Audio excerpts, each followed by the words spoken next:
다. 여러분들 영국의 복음주의 신학자인 제임스 패커라고 하는 분이 계십니다. 이미 소천하셔서 이 땅 가운데는 계시지 않죠. 많은 저서를 쓰셨지만 그 중에서도 가장 대표작이라 할 수 있는 하나님을 아는 지식이라고 하는, 영어로는 Knowing God이라고 하는 책을 쓰셨습니다. 이 책에는 단순하지만 결코 가볍지 않은 아주 중요한 한 가지 사실을 우리에게 말해주고 있습니다. 그건 바로 하나님에 대하여 아는 것과 하나님을 아는 것은 엄연히 다르다라는 것입니다. 영어로 하면 knowing about God과 그리고 knowing God은 다르다는 말이죠. 어찌 보면 말장난처럼 느껴질 수도 있지만, 특별히 제임스 패커 박사님은 사람이 하나님에 대해 아주 많은 것을 알면서도 정작 하나님은 알지 못할 수 있다고 덧붙여 말씀하십니다. 더 나아가서는 우리의 경건의 이런 내용들이 무엇인지를 해박하게 알고 경험했다 하더라도 하나님과는 멀어질 수 있다는 것, 하나님과는 멀리 있을 수 있다고 그렇게 말하고 있다는 겁니다. 그런 점에서 성도 여러분, 여러분은 하나님을 잘 아십니까? 사실 세상에서는 어떤 정보나 지식을 알면 그것을 잘 안다고들 그렇게 표현하고 생각합니다. 하지만 정말 잘 아는 게 맞을까요? 하나님에 대해 아는 것은 책을 통해 얼마든지 배울 수 있습니다. 성경의 역사도 교리나 신학도 알고 그래서 배울 수 있죠. 하지만 하나님을 안다는 것은 단순히 정보나 지식을 많이 소유하고 있다는 것을 의미하는 게 아닙니다. 그분과의 인격적인 관계를 맺고 그분을 신뢰하며 그분의 성품을 경험하고 삶 가운데서도 그분을 따라간다는 것을 의미한다는 거죠. 한 예로 우리가 유명한 연예인이나 또는 스포츠 선수에 대해서 잘 알고 있다고 합시다. 그 사람이 어디서 태어났는지, 또 어떤 작품에 출연했는지, 혹은 어떤 경기와 대회에서 상을 받았는지 줄줄줄줄 읊어댈 수 있는 수준이라고 생각해 보죠. 또는 EPL과 같이 축구 경기에 어떤 선수가 어떤 장점과 특징이 있고 그런 얘기를 정말 AI처럼 술술술 얘기할 수 있는 사람이 있다고 칩시다. 그런데 과연 그 사람이 그 연예인이나 그 스포츠 선수나 심지어는 EPL 축구 선수를 잘 안다고 말할 수 있을까요? 물론 개인적인 어떤 관계가 있다면 그런 얘기도 하겠지만, 그렇지 않다면 그런 많은 것에 대해서 안다고 해서 그 사람을 안다고는 말할 수 없습니다. 반대로 우리가 오랜 친구의 경우를 한번 생각해 보죠. 비록 우리가 그 오랜 친구의 모든 최근 소식을 다 알지 못한다고 하더라도 그 친구를 안다고 말할 수 있지 않습니까? 왜냐하면 그 친구와 함께 인격적인 관계도 갖고 있고 그 친구와 함께 보냈던 시간과 마음들이 있기 때문에 우리는 당장 최근에 그 친구가 어떻게 지냈고 무슨 일이 있었는지를 다 알지 못한다 하더라도 우리는 그 친구를 잘 안다, 그렇게 말하기에 충분하다는 거죠. 신앙도 그렇습니다. 하나님에 대하여 아는 것과 하나님을 아는 것 사이에는 분명히 차이가 존재한다는 겁니다. 단순히 교회를 오래 다녔다고 해서, 성경을 많이 읽었다고 해서, 혹은 찬송가에 모르는 곡이 없다고 해서 우리가 자동적으로 예수님을 그리고 하나님을 제대로 아는 것은 아닙니다. 물론 교회를 다니면서 건강하게 예배를 경험하고 또 아름답게 섬김도 경험하면서 우리가 영적으로 자라고 성장한다면, 또는 성경을 읽거나 찬송을 하는 이 모든 우리의 신앙 활동들이 예수님을 제대로 아는 것과 잘 연결되어 있다면 당연히 예수님을 아는 것과 밀접한 관계 속에 있다고 분명히 말할 수 있을 것입니다. 하지만 그렇지 않은 경우도 존재한다는 것을 우리는 간과해서는 안 됩니다. 비록 교회나 여러 가지 종교 활동에 내가 아주 익숙하거나 심지어는 종교적인 지식이나 정보에 대해서 박식하다고 해서 예수님과 영적으로, 인격적으로 가깝다고 말할 수는 없기 때문입니다.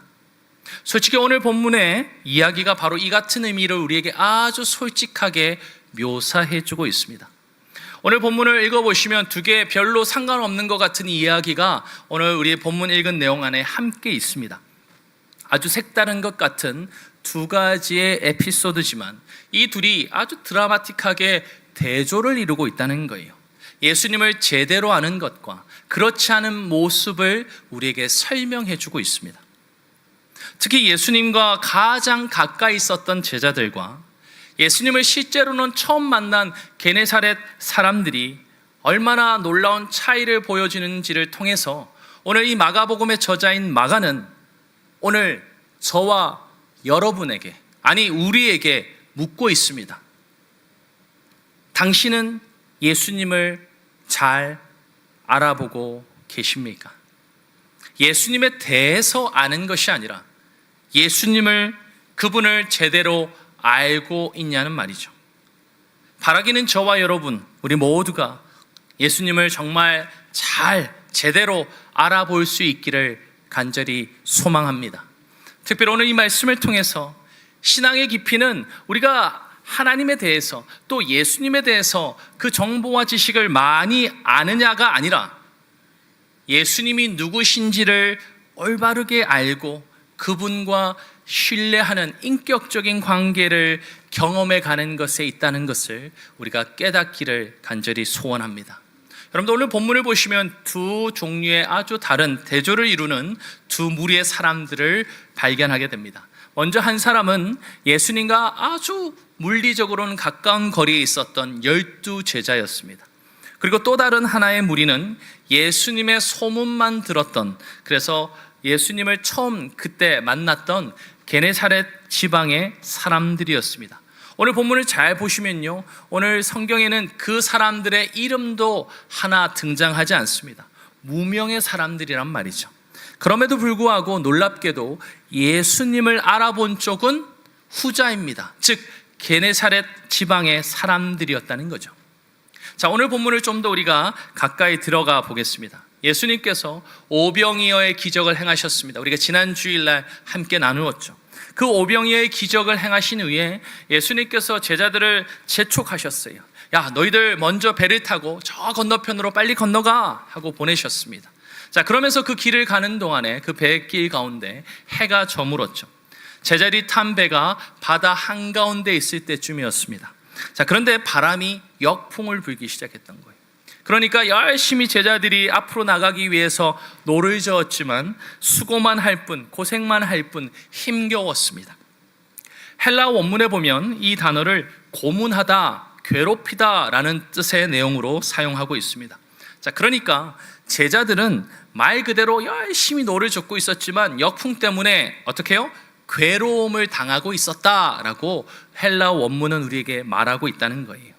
자, 예수님께서 그런 상황을 보시고 바다 위를 걸어서 제자들에게 다가오셨습니다. 자, 그때가 밤 사경이라고 오늘 성경은 말합니다. 밤 사경은 오늘날 우리가 쓰고 있는 이 24시의 시간으로 본다면 새벽 3시부터 6시 정도 되는, 그러니까 짙은 어둠이 깔려있는 그 새벽쯤이었다라고 보시면 좋겠죠. 자, 그때 이 배에 있던 제자들, 예수님이 다가오자 뭐합니까? 예수님을 발견하고 기뻐했던 것이 아니라 오늘 본문의 49절에 보시면 물 위를 걸어오는 예수님을 보고서 유령이다! 라고 소리를 질렀습니다. 자, 가장 가까이에서 예수님과 늘 동고동락했던 제자들이 비록 사경이지만 그 새벽녘의 시간이긴 하지만 바다 위로 걸어오는 예수님을 보고서 알아보지 못했다는 겁니다. 그들은 약 3년 동안에 예수님과 함께 했습니다. 누구보다도 곁에서 말씀을 들었고 또 예수님의 놀라운 기적들을 목격했고 방금 전에도 오병이어의 정말 이 세상에서 가능한 일일까 싶은 놀라운 일을 직접 동참해서 경험했다는 거예요. 그런데 정작 예수님께서 그 배로 물 위를 걸어왔을 때 그들은 깨닫지 못하고 그분을 알아보지 못하고 유령인가 그렇게 소리를 지르며 놀라워했습니다. 오늘 50절에서 보면 특히 예수님이 그들에게 뭐라고 말씀하십니까? 안심하라, 내니 두려워하지 말라 그렇게 말씀하십니다. 자, 하지만 여러분, 예수님께서 그렇게 배에 오르세요. 51절에 보면. 그러니까 바람이 어떻게 합니까? 갑자기 그쳤습니다. 자, 그러면 바람이 그치고 그들이 그렇게 고생하며 마치 고문당하듯 역풍에 노를 젓다가 예수님이 가까이 오시고 배에 타자 바람이 그치면 너무나 감사하고 예수님이 누구신지를 깨달으면 좋겠는데 그들이 행한 행동이 뭡니까? 오늘 말씀을 보여주시죠. 제자들이 마음에 심히 놀랐다라고 말한다는 거예요. 자, 여러분, 우리가 기억을 한번 좀 더듬어 보면 좋겠습니다. 예수님이 바람을 멈추신 이 기적이 처음이었습니까? 아닙니다. 우리가 마가복음 4장, 계속해서 우리가 마가복음을 보고 있지만 4장에서도 제자들이 어떻게 해요? 예수님을 모시고 그 갈릴리 바다를 건너갔을 때 큰 광풍과 파도가 불었습니다. 바다 안으로 그 파도가 넘쳐서 물에 빠지지 않을까 놀랬고 당황했고, 그래서 주무시던 예수님을 막 흔들어 깨우지 않았습니까? 그랬을 때 예수님께서 일어나 그 바람과 파도를 잠잠하게 하셨죠. 우리 마가복음 4장의 말씀인데 우리 한번 같이 읽어보겠습니다. 시작. 예수께서 깨어 바람을 꾸짖으시며 바다더러 이르시되 잠잠하라 고요하라 하시니 바람이 그치고 아주 잔잔하여 지더라. 아멘. 이 일을 그들이 경험했었다는 겁니다. 이미.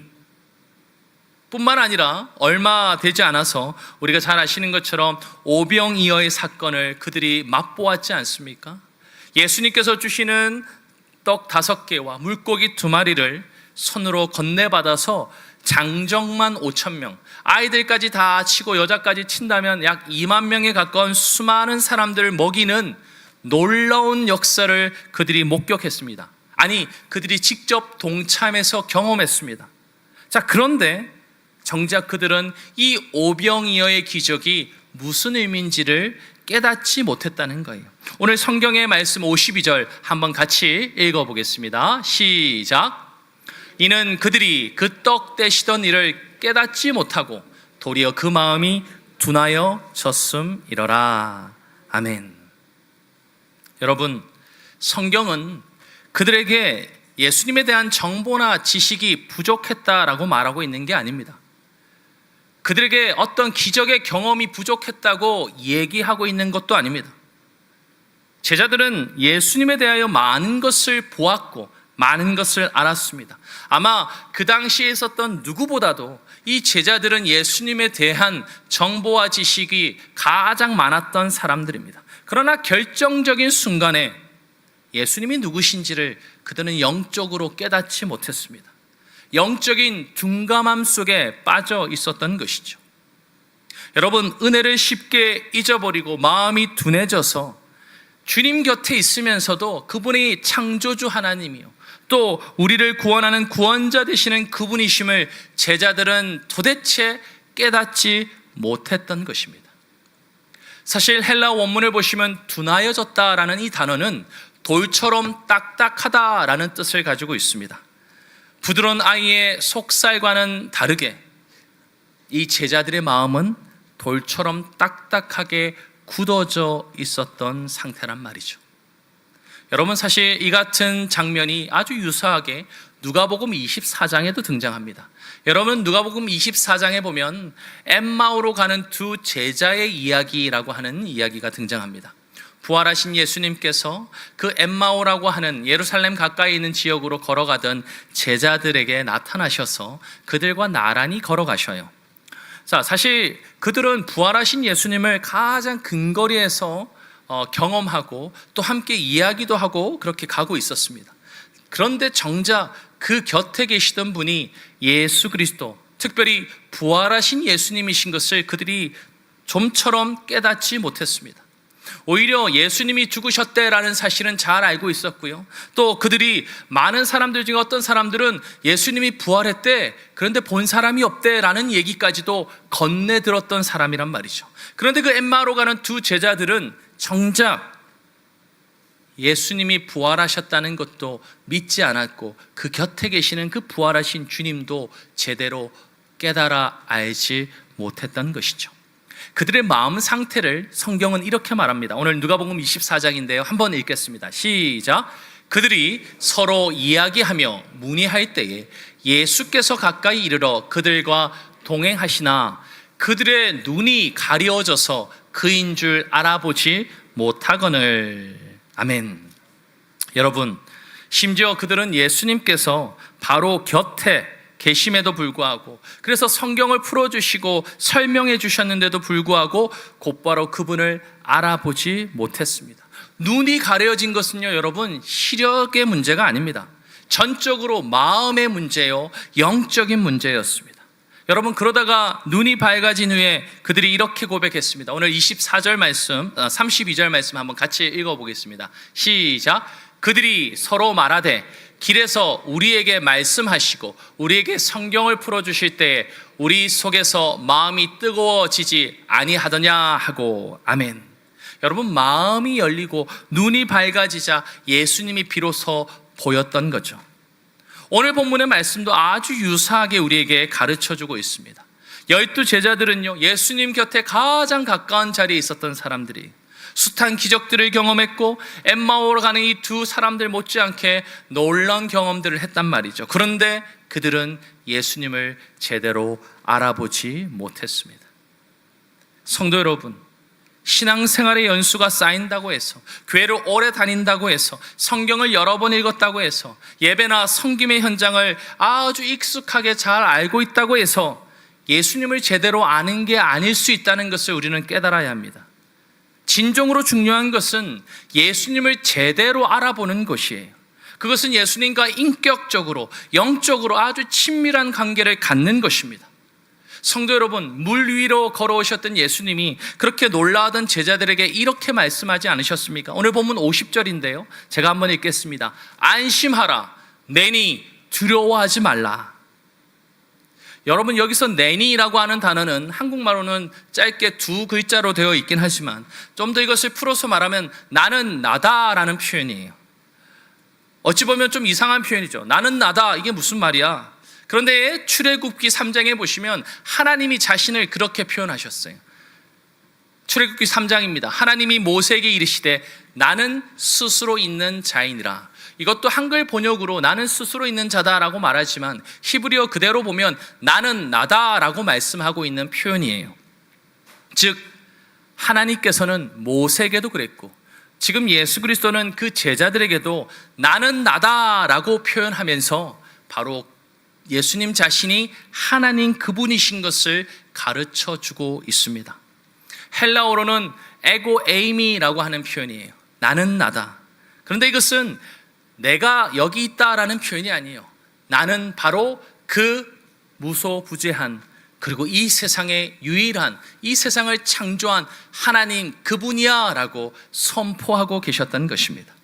그래서 우리가 잘 아는 것처럼 요한복음 14장에는 뭐라고 말씀하세요? 예수님이 내가 곧 길이요 진리요 생명이다 말씀하셨고, 또 요한복음 6장에서도 우리가 지난주도 보았지만 나는 곧 생명의 떡이니라 그렇게 선포하셨단 말이죠. 제자들에게 이 말씀을 하셨던 거예요. 야, 너희가 놀라는데 나야, 나는 나야, 내가 바로 하나님이야, 안심해, 두려워하지 말라 그렇게 말씀하셨지만 제자들은 예수님을 알아보지 못했습니다. 왜요? 성경은 분명히 말하고 있어요. 마음이 둔하여졌기 때문에. 성도 여러분, 은혜를 경험하고도 그것이 가리키는 예수님을 보지 못할 수 있습니다. 기적을 보고 경험하면서도 예수님을 신뢰하지 못할 수 있습니다. 주님 곁에 있으면서도, 아니 오래 있었어도 삶의 폭풍 가운데서 주님을 낯선 사람처럼, 오늘 제자들처럼 유령이야 라고 말할 수 있다는 거예요. 우리에게도 이런 일이 일어날 수 있습니다. 오랫동안 예배를 드리고 말씀을 읽으며 기도해 왔습니다. 과거에 받은 은혜와 기도 응답도 기억합니다. 하지만 예상하지 못한 인생의 어려움, 또 삶의 여러 가지 상황 속에서 우리는 금세 염려하고 흔들려 합니다. 그러면서 마치 제자들처럼 함께 하신 예수님을 알아보지 못할 수 있다는 거예요. 여러분, 반면에 오늘 예수님께서 제자들과 함께 건너온 이 게네사렛 땅에 이 사람들은요, 이 제자들과는 정반대의 반응을 보였습니다. 오늘 54절의 말씀을 보면 그들이 예수께서 배에서 내리자 뭐라고 말합니까? 예수신 줄 알았습니다. 그런데 중요한 건 놓치면 안 됩니다. 곧이라고 하는 부사가 딱 붙어 있다는 거예요. 여러분, 이 곧이라고 하는 단어는요, 지체함이 없었다라는 얘기를 아주 우리에게 선명하게 보여주고 있습니다. 그러니까 예수님이 배에서 내리자마자 그들은 예수님을 알아보았고 그분이 누구신지 안 것만이 아니라 즉시 그들은 반응했습니다. 오늘 뭐라고 반응했습니까? 55절에 한번 같이 읽겠습니다. 시작. 그 온 지방으로 달려 돌아다니며 예수께서 어디 계시다는 말을 듣는 대로 병든 자를 침상째 메고 나오니. 아멘. 예수님을 곧 알아보았다는 얘기는요, 그저 예수님을 그냥 인지하게 됐다라는 얘기가 아니에요. 그 다음에 뭐라고 말했다고요? 그분이 가는 곳곳마다 예수님을 찾아다녔다는 거예요. 그분이 어디 계시냐는 말을 들으면 거기에 병든 자를 침상째 메고 찾아갔다는 것입니다. 오늘 이어지는 56절에는 뭐라고 말합니까? 병자들이 지금 시장에 그들을 두고서 예수께 그 옷자락이라도 다 건드려지면, 손이라도 대어지면 나을 것이라고 믿고 간구하였습니다. 그리고 놀랍게도 옷자락에 손을 대는 자마다 성함을 얻었다는 거예요. 여러분, 그런데 이 얘기는 오늘 게네사렛에만 벌어진 우연과 같은 일이 결코 아닙니다. 우리가 보아왔던 마가복음 5장에 혈루증 앓은 여인도 동일하게 이 일을 경험하지 않았습니까? 우리 마가복음 5장 28절 말씀 한번 같이 읽겠습니다. 시작. 이는 내가 그의 옷에만 손을 대어도 구원을 받으리라 생각함일러라. 아멘. 여러분, 12해 동안의 혈루증을 앓았던 이 여인, 내가 그의 옷에, 예수 그리스도 옷에만 대어도 구원을 얻으리라 믿었던 그의 아름다운 믿음이 이 게네사렛 마을에 있던 사람들도 동일한 마음과 믿음으로 주님 앞에 반응했던 것이죠.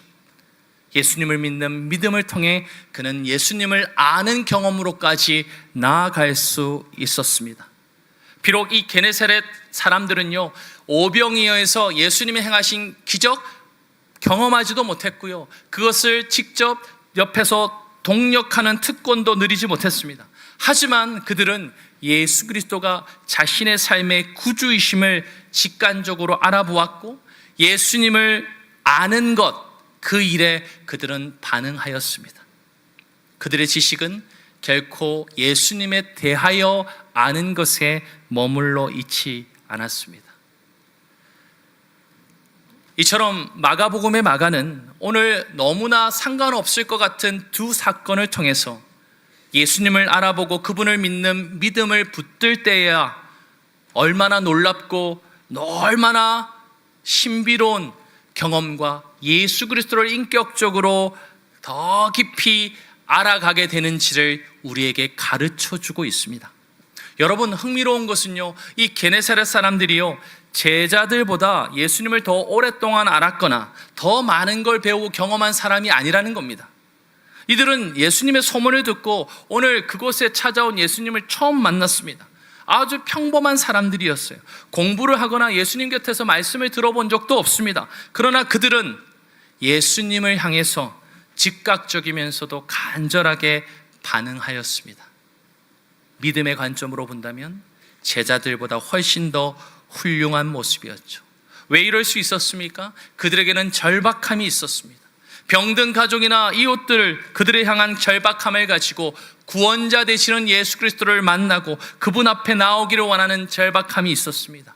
병자들을 시장에 두고서 예수님의 옷자락이라도 스칠 수 있다면 그 간구함으로 그들을 주님께로 데리고 나왔다는 것이요.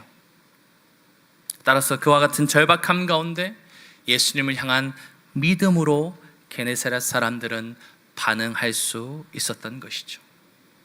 사랑하는 성도 여러분, 과연 동일한 예수님을 두고서 이 두 무리들은 어떻게 다른 반응을 보일 수 있었던 것일까요? 왜 이런 차이점이 생겼던 것입니까? 오늘 본문은 우리에게 아주 간결하게 대답해 줍니다. 52절 말씀인데 우리 한번 다시 큰 소리로 읽어보겠습니다. 시작. 이는 그들이 그 떡 떼시던 일을 깨닫지 못하고 도리어 그 마음이 둔하여 졌음이러라. 아멘. 비록 제자들이 놀라운 기적과 하나님 나라의 신비를 경험하는 그 현장에 자리하고 있었더라도 그들의 마음이 둔하여져서 깨닫지 못하는 상태, 어떤 면에서는 영적인 눈이 가려져 있는 상태, 그래서 예수님을 보지만 제대로 알아보지 못하는 상태에 있었다고 말해줍니다. 하지만 반대로 이 게네사렛 사람들은요, 배에서 내리는 예수님을 보았고 그분을 바로 깨달았습니다. 그분을 어떻게 해요? 자신의 삶의 가장 중요한 구원자로, 자신의 삶을 건져낼 분으로 그는 믿고 그분을 찾았다는 거예요. 간절하게 그분이 오시는 곳곳마다 병든 자들 침상째 메고 찾아가며 그분을 구하였습니다. 사랑하는 성도 여러분, 우리는 기억해야 합니다. 예수님에 대해 아는 것과 예수님을 아는 것은 명백하게 다르다는 것을 말이죠. 제자들은 예수님에 대해서 많이 알았지만 예수님을 제대로 알지 못했습니다. 그들은 예수님 곁에 있었지만, 그래서 예수님의 행하신 일들도 많이 맛보았지만 정작 예수님과 친정한 인격적인 관계 속에서 그분을 구주로 신뢰하고 그분을 따라 살아가지 못하는 형편에 있었습니다. 아니, 예수님께서 안심하라, 내니 두려워하지 말라라는 이 말씀 속에서도 그들은 그저 놀라고 당황할 뿐이었습니다. 예수님이 누구신지를 경험해 놓고도 그들은 눈이 열리지 않았고 예수 그리스도를 제대로 알아보지 못했던 것이죠. 성도 여러분, 신앙의 핵심은 예수님을 정말 제대로 알아보느냐에 달려 있습니다. 그분에 관한 사실이나 정보를 많이 아느냐가 아니라 예수님을 인격적으로 신뢰하고 믿음으로 반응하며 그분과 진정한 관계 가운데 살아가고 있느냐라는 말이죠. 여러분, 솔직히 말해 우리의 마음이 둔해지는 것은요, 단번에 벌어지지 않습니다. 그런 일들은 매너리즘 가운데 반복적으로 은혜를 잃어버리고 무덤덤하게 교회를 오고 가는 습관 속에 서서히 찾아옵니다. 매주 드리는 예배, 매일 읽는 말씀, 오랫동안 받아온 그 기도 응답 등이 어느새 무료하고 생동감 없는 일상이 되어버릴 때 우리의 마음도 제자들처럼 딱딱하여져 버릴 수 있습니다. 반면에 게네사렛 사람들처럼 아직 모르는 것 많고 배울 것이 가득해도 예수님을 향해 간절한 마음을 가지고 그분 앞에 건강하게 반응한다면 우리는 매 순간 예수 그리스도를 새롭게 알아보게 될 것입니다. 사랑하는 성도 여러분, 오늘 본문의 말씀은 우리에게 아주 맑고 깨끗한 거울 하나를 선물해 주는 것 같습니다. 우리가 얼마나 오랫동안 예수님을 믿어왔습니까? 얼마나 많은 기도 응답이나 은혜를 경험해 왔습니까? 얼마나 열심히 성경을 읽고 교회 활동에도 참여하며 헌신적이고 열심인 성도로 지내왔습니까? 물론 예배와 말씀과 또 기도와 섬김은요, 귀한 은혜의 통로입니다. 결코 무시할 수 없는 하나님이 주시는 축복입니다. 하지만 그것이 단지 종교 활동으로만 남아서는 안 됩니다. 그러면 그것들이 오히려 우리의 마음을 둔하게 만들기 때문입니다. 사랑하는 성도 여러분, 지금 우리는 예수 그리스도를 정말 제대로 알아보고 있습니까?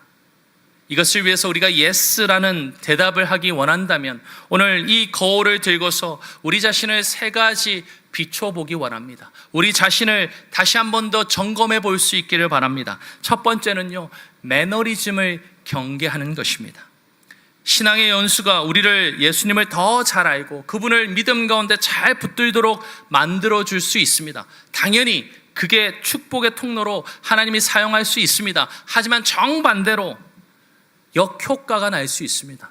그것이 우리의 마음을 딱딱하게 만들 수 있다는 것을 간과해서는 안 됩니다.